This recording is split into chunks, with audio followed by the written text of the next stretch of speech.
like me. Thanks. How are you? I'm doing excellent. I have this quest to become more fluent in everyone's lives. I hope that's not too personal. And so I want to start. Kathy Nichols is an author who has two books out, another one coming out in December. But before we get to the books, let's go back. Because when I hear stories about an 8-year-old feminist, I got to hear how that started. Well, I think, I don't know. Do you think some people are just born with a certain direction? Because it was in the second grade, so I was probably 7, maybe 8, and I had a friend who was a little bit overweight, and some boys were making fun of her, and one of them in particular was really unpleasant. So I just decided that he needed to be corrected, and so I jumped on him. And the teacher, the teacher came and pulled me off and said, "Ladies don't act that way." And I said, "I don't want to be a lady."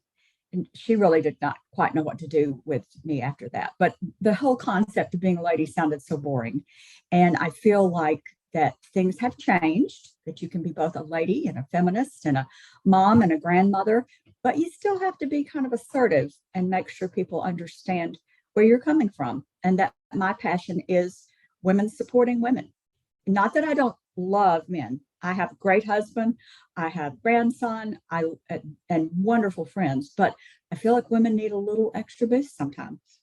Well, it's interesting because when I read your bio, my immediate reaction was, and I have this conversation with my wife all the time, is that when men are aggressive, and I use that term loosely, they're assertive and good for them. They're taking charge.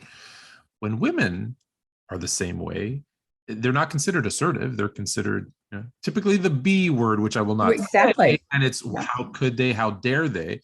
So as you start not realizing kind of, I guess, what you were doing because you were 8, how does that then turn into all these? Because you've done so many things. I know we're talking about the books, but there's also you sit on some very powerful committees, I guess, for lack of a better term. How does that progress from an 8-year-old kind of discovering herself into adulthood? Well, I ended up, I had always wanted to write, but I realized fairly quickly that it was very difficult to make a living writing. And I became a mother and I taught.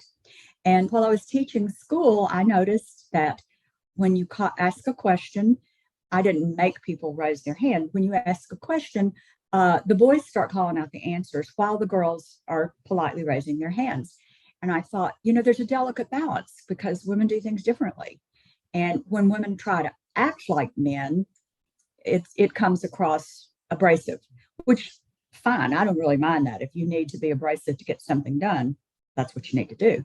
But I feel like if you can develop a style where you're more like, no, thank you, but I really mean no, that you can mold your leadership role better. So I was very interested in the young women and started with a gifted group of girls who were I hate to say overachiever, because if you do it, then obviously you were an achiever and you could do it. But these girls put a lot of pressure on themselves.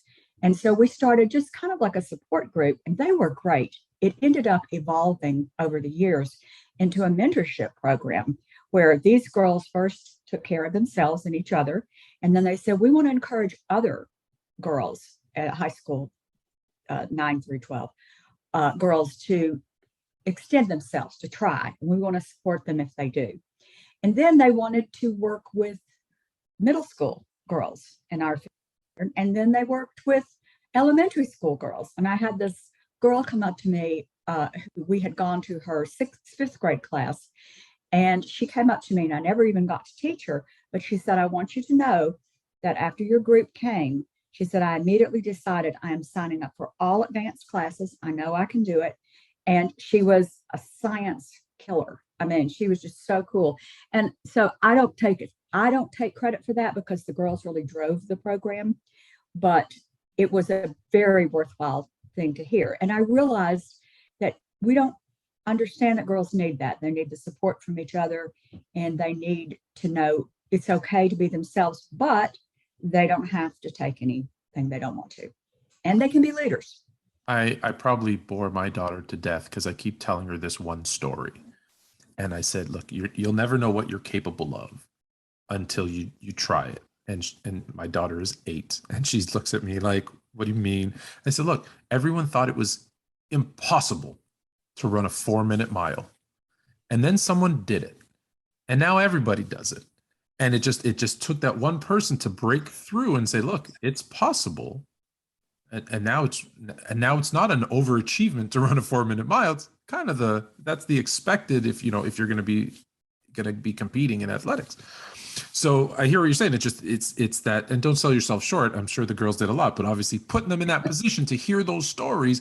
And that's why I think this is so important, is you need to hear that either some people are trying or have done it, because it gives you that confidence to know that, hey, if someone else can do it, hey, maybe I can too. And I think especially our girls need to hear that. So you start with that program, that mentorship program, and I don't want to fast forward because I'm sure I'll miss a big chunk, I guess, because I know then there's 2 books, but those 2 books came out, I guess, kind of during COVID, over the last couple. During COVID. During So COVID. what chunk am I missing there between that and the books? Well, while I taught, I tried to write, but like I said, I had children and it just was very difficult. So I had snippets of things that I had started. When I retired, I did this thing where I applied for 5 part-time jobs and I got all 5, which was not the plan, but it connected me with people who were writing. And I worked in the college, worked with student teachers and did some things. And I thought, it's not too late for me to do this, but I need to drop some of these things and make it a priority. So I did. I got involved with a wonderful writing group. And if any of your listeners are interested in writing or developing their writing, find a critique group. It isn't always easy. I was very lucky. And from that critique group, there were a group of women in the group, and we branched off. Now we continued to go to the mixed group, but we realized that some of the things that, about 80%, maybe not, but 70 to 80% of people who buy books are women. So we realized that we had a very specific audience, wide range of interests, but one thing in common. So we decided that we would form a group and have our own critique group. That developed into Wild Women Who Write. And then that has developed into a podcast. We have a podcast called Wild Women Who Write Take Flight. And basically You have to say that slower because we're going to put the links up, but Wild Women Who Write Take Flight. Take Flight. That's the podcast. Okay. And we started there interviewing local authors, women. It doesn't have to be women. It's either women or people, an interest in representing women. We now have authors that have been from Cincinnati and Kentucky and North Carolina and California. And it's because they talk about their journey and they are so supportive. It's really nice. I mean, I know there are probably lots of jealousies and conflicts going on between authors. Luckily, I'm not that big an author. Nobody's jealous of me. But that has grown from that. And with that, my opportunities to become a better writer, because I'm having people read it. I had to read it out loud. That's really hard for me to read my own stuff out loud. But I'm better at it now.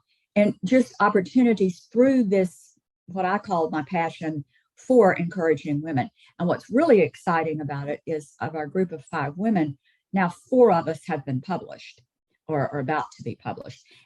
5th one is great. We're still encouraging her to start querying and that awful process of rejection. But it's been so great that we've had that kind of success. And I think we owe it to ourselves and to each other. I'm going to pause you there because I want to ask a couple of questions about writing. One, because I have so many stories, but I feel that I'm a terrible writer.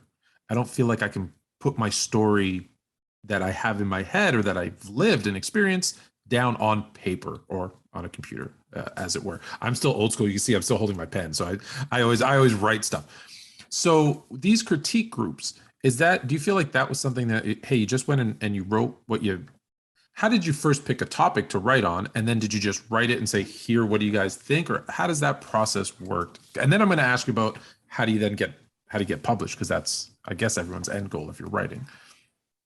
You kind of have to decide that who are you writing for? Are you writing for yourself? That's fine. Maybe try a blog. I think with you, you might want to try a blog first to see if you don't already have one. If you do, I apologize. Send it to me. I'll read it. But Because I keep wanting to start one, and actually I have a website that has a blog page. I just don't post anything because I feel my writing isn't good. well, see, blogs are about talking to people.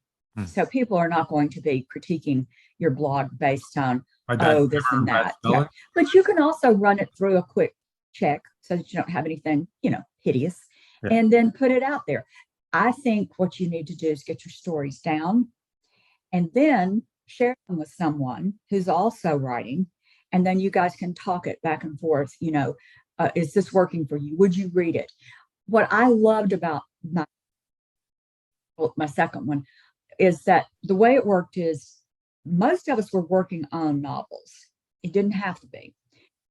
I had, before I joined the critique group, I'd written like 4 or 5 books. Now they all needed help, and I did not know anything about the publishing process or any of that. So that I learned from the critique group. They were great. And so each week we would all bring 5 pages and provide copies. There are lots of other ways you can do that. You can do it online, which I don't like as well.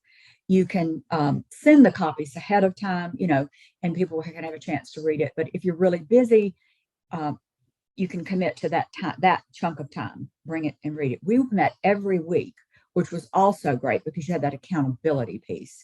You read it out loud, you heard it through that ear, and they responded. The important thing about a critique group is that it's respectful, but also you don't want people going, oh, that sounds great, and that's it. You Right. want people Especially to if it say, does. yeah, Yeah. what grabbed me, Yeah, what obviously, didn't, right. yeah, what do I want to hear more about? What do I want to hear less about? That kind of just kind of kind but insightful questions. So most people, this because I feel like part of it is the education system's responsibility. Now, after middle school, most curriculums do not teach creative.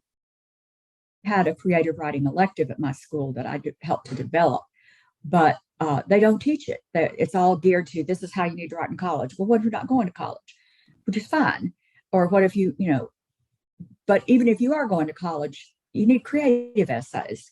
So I think part of the problem is we've made people afraid to write. They're afraid they're going to get everybody's got a red pen and is coming after them.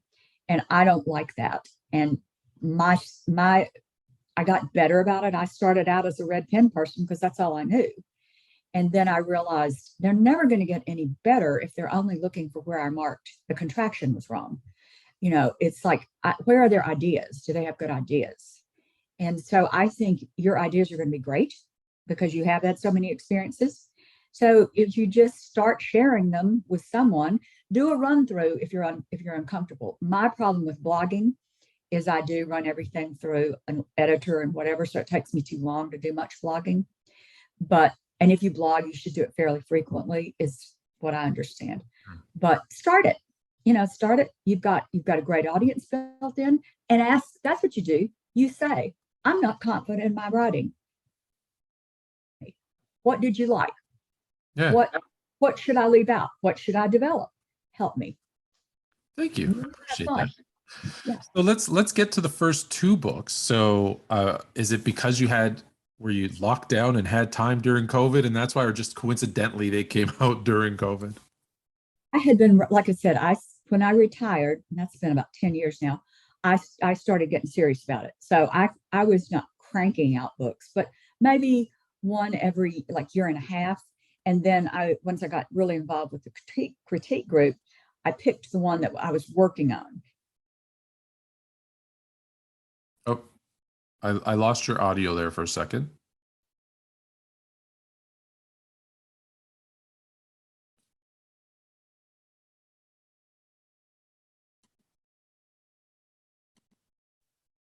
That helped. Oh, there we go. I just clicked mute and unmute. So anyway, I was working on this one, and the group helped me through it to finish it. And I actually got an agent for that one. And I thought, I've got an agent now. Look out, Oprah. Well, that isn't what happened. She was a good person. We weren't a great fit. And I stayed with her too long because getting an agent's like was the holy grail. Mm. And so we had an amicable breakup and I began again.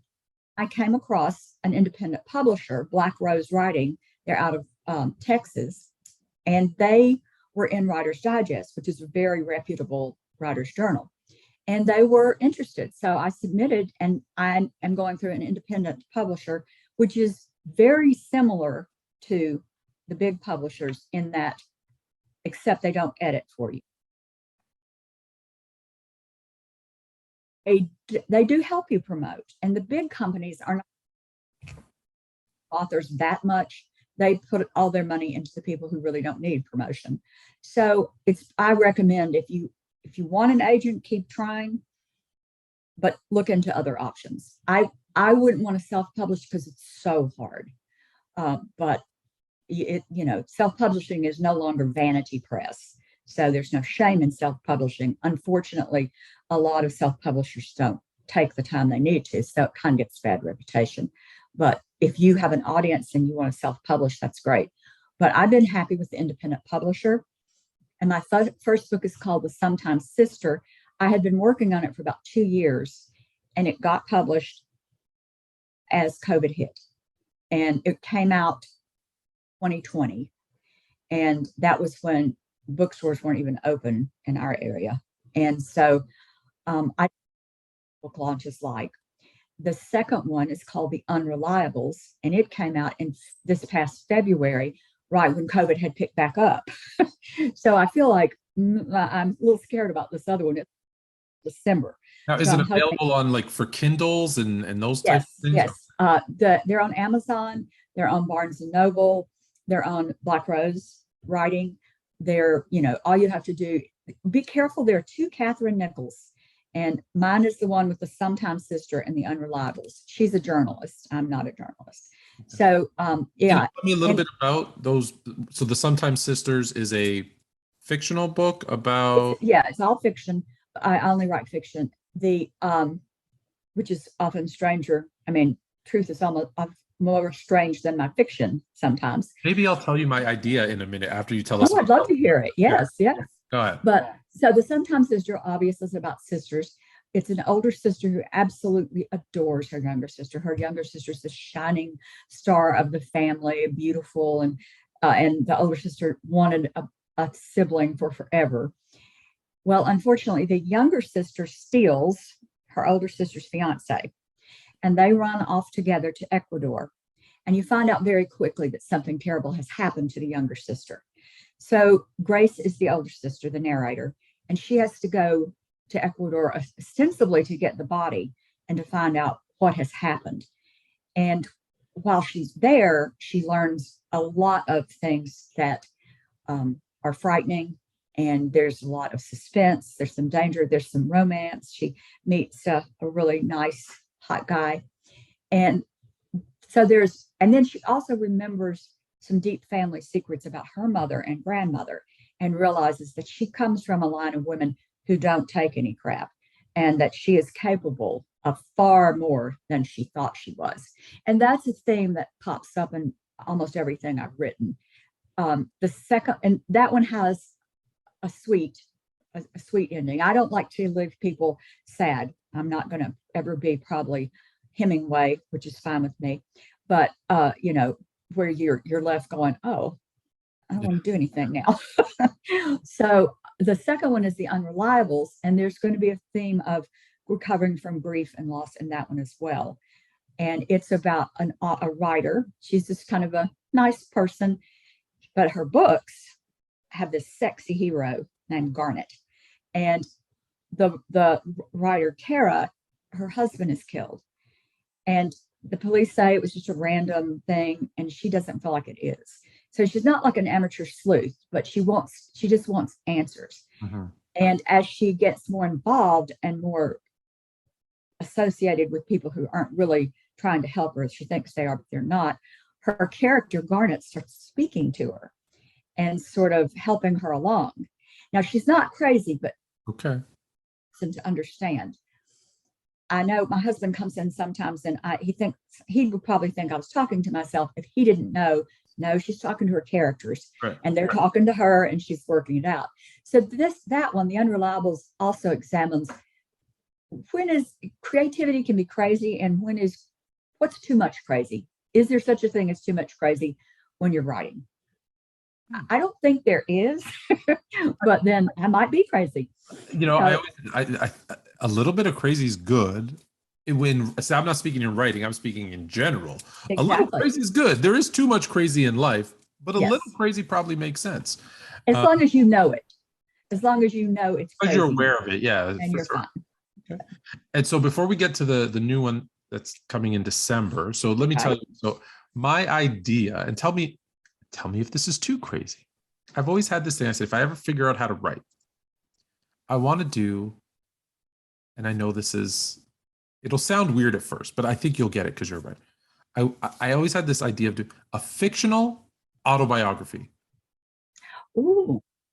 So take these great stories that you might have and make them better, right? Add in some stuff to it. You know what I mean? So I don't know if that's an actual thing, or it could be a fictional biography. You could write about somebody else.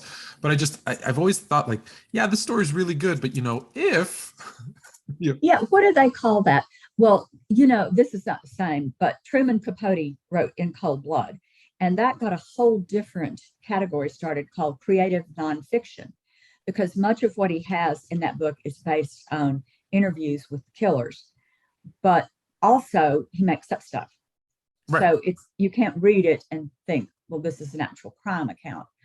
And Dickens did that with David Copperfield and his novels that were first-person stories of a mix of things. But yours would be really cool because it would be modern, and I'm assuming somewhat sports related, or would you have a variety? No, there'd probably be some, the main character might be an athlete or a reporter, but it's about the real life stuff that, I find it therapeutic, right? Which is why I say I like to write. I do write stuff down. Like I said, I don't know how to I feel like if you were to read through my notes, you would think I was crazy because I jump around from, everywhere. And so I was like, yeah, this would be really, anyways, I thought it would be a good idea. So anytime I run into an author, I was like, let me throw this by and see if I'm totally crazy. And most have given the same reaction. So maybe I'm onto something. Yeah, I think you are. And you could just write it conversationally to start and get over this thinking I have to sound like a writer. You have to sound like yourself. You know what it is, and you mentioned it before when you were teaching. It was of the age that I am through school. It was all about the red, like you said, the red marker on my punctuation or my grammar or whatever it happened to be. And I thought, well, is any of it good? Because all I see is these red marks, with punctuation, and I write like I talk. So I don't know if you've noticed, I'll kind of half sentence pause and then I feel like I talk like William Shatner sometimes. A crazy thing that we're going through. And maybe that was a little more Obama, but anyways. I was hearing Obama. Yeah, I was going to say it might be more Obama. But so that's how it writes out. So when you're reading, you're like, this guy's crazy. So, okay. So let's get off of my horrible writing and get into yours. Well, if you write it, send it, I'll read it. Oh, I appreciate it. Thank you. I will do that. Absolutely. But let's get to yours. So you have a new one coming out in December, and that people will be able to go to bookstores and buy. Yes, and it's called Trust Issues, and it also has a theme of grief, but it's not the main character. So it's a little bit more. Well, I'll give you the first sentence because I love it. I'll try to get it right. According to family legend, my mother was conceived in the back of a van at Woodstock immediately after Janis Joplin's iconic performance of Piece of My Heart. So after that, you learn that the mother is not thrilled to have this family legend spread all over the place because she doesn't know who her dad was. And the narrator is the daughter and granddaughter. So you have 3 generations of strong, different women. And the grandmother is this freewheeling spirit, and she's just a powerful influence in the granddaughter's life, which is, it's not autobiographical because none of it that part's true. But my grandmother did play a huge part in my life. And so you have these three women trying to work out this conflict of the concept of identity. And the mother wants to know who is my father, and the grandmother does not want her to know. Well, the narrator is with a public relations firm, and her client is this obnoxious racist judge who's involved in some really bad stuff. And she finds this out along the way while she's trying to figure out with her family. And she also has met a man at a couples workshop. She didn't realize she was supposed to bring her fiance to the couples workshop. So she comes alone, and this stranger comes and pretends to be her fiance, which saves her from embarrassment, but obviously puts her in a strange situation. So you have mixed identity, the concept of real identity, and then you have a death where there is, what's the difference? How do you get justice without making it revenge? And how do you cope with grief and such an insurmountable loss? So it's more fun than I'm making it sound. Oh no, it sounds fun, and I want to guess her real dad, because it was at Woodstock, is Jimi Hendrix. Yeah. Oh yeah. And I mentioned him. Well, I don't want to tell you too much. My daughter always says, "Mom, zip it. You're telling too much." But I'm good about like one of those previews for the movie where they show you the whole movie, and you're like, yes, go watch it now. and I'm actually have finished the first draft of a sequel to The Sometimes Sister, which I was not going to do a sequel. It's a standalone, but it was funny because I thought I was finished with the characters, but they were not finished with me, and they kept popping back in my head. And it's like, well, you need to tell this new story and this. So that's been fun. I don't have it ready to submit yet, but it's going to be a fun one too. So, like I said, if you want to write, you just have to do it, because once you do, it'll take over in a good way. In a good way. And we can find all of this at Kathy-Nichols.com. Yes, .com. Links will be below in the description. Thank you so much. Before I let you go, I always ask everyone, and you can pick which one you want, because I always ask it could be in your life, it could be through your writing, it could be as you were teaching, it could be as you were driving down the road one day.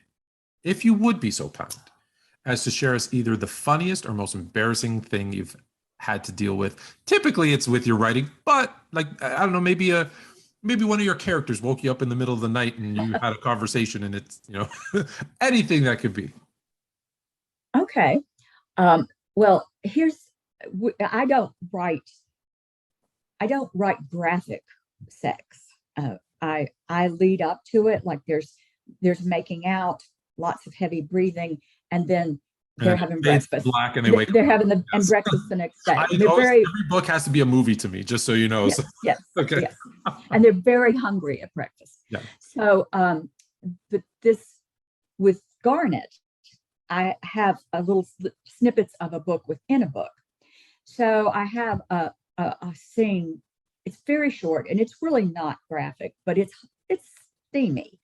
And so I have to read it to my critique group, and the gentlemen in my critique group, several of them are retired, not all of them, but the women, they handle that. That's like, yeah, okay, that's reasonable. So I'm reading that section, and then afterwards there's just dead silence. And I'm like, okay, did I go too far? Are you guys okay? And then they were like, yeah, that's good. So it wasn't terribly embarrassing, but it was like, I really don't want to do that again. It's funny because you could always say, well, it's not me. It's the author in the book that wrote it, right? It's not me, and it's not you. But it's funny how that's interesting that you brought that up. So good friends of ours, his wife reads romance novels, and she just thinks, hey, it's par for the course. There's going to be those scenes in those types of books. But he'll say, well, I'll open it up and read some. This is pornography. And like, it's so interesting the way he reads it versus the way she's just like, no, that's what happens. That's romance books. Yeah, that's a romance book. And he's like, what am I reading? It's just interesting how they take it. So to your point, where the women in your group are just like, yeah, okay. And the men are like, ooh. Yeah. And especially, I'm a retired school teacher. So I think sometimes when you read these things, it's like when my students saw me like on spring break, it's like, you, out of the element, yeah, out of the you element. leave the building, you leave the state. So it's funny. I think you have to do a readjustment. And I think women are faster to make that readjustment and then pop back because we usually have some interruption waiting for us anyway. So, but yeah, it's fun. That's the thing. As long as writing's fun, and it's hard, but it doesn't feel like work. That's what I love about it. Well, And and like I said, even though I'm not publishing, but I understand what you're saying. Where there's this, it's kind of therapeutic to get out those thoughts and ideas. You don't know this, and I didn't share, but I have a notebook and a pen right next to my bedside table because there will be times 3, 4 o'clock in the morning. Either it's a crazy idea, or it's a story or something I've thought of, or a dream. I'm very yeah, creative in my dream, and I'll say, oh, I don't want to forget that, and I'll wake up and drives my wife crazy, and I'm just writing, and she's like, "What are you doing?" And I was like, oh, another idea. Oh, just, no one's gonna buy fake fingertips to make it easier to play guitar. hey, who knows? So I'll share. It was. Sci-fi. Have you ever do you play guitar by any chance? I no, I do Okay, not. so one of My the hardest brother's a things musician. is okay. So the fingertips need to get very hard and coarse to get the right notes. And I Right. said, it takes people, to get calluses. It takes them so long.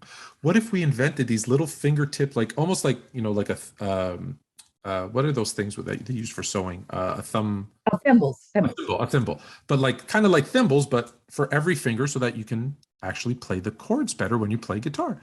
And this was at 3:30 in the morning. You are crazy. Go to bed. Well, you But could it have, feels good to get it out. and you could have your main character be that kind of an inventor. He could be trying to sell the concept of and go through all the stories. You could weave in stories of things that happened to him along the way, and they could be stories that happened to you. And his driving force could be, but I've got these great inventions. I just so you know, I wrote that down, and if that does become the character, you will be in the forward. You will get some Oh, credit. yeah, well, or name a character after me. That's Oh, always fun. absolutely. Hey, if you ever need a strapping young novelist, Anthony is. I've got Anthony on hold. All Actually, I think I do have an Anthony in the Unreliables, but he's a bit of a thug. So I wrote it before I met you. So Could have been a previous life. All right, yes, Kathy, thank you so much. Kathy-Nichols.com. Like I said, all the notes will be in below. Thank you so much for your time. thank you. This has been Kathy Nichols' story, and now you're more fluent in it. Like me.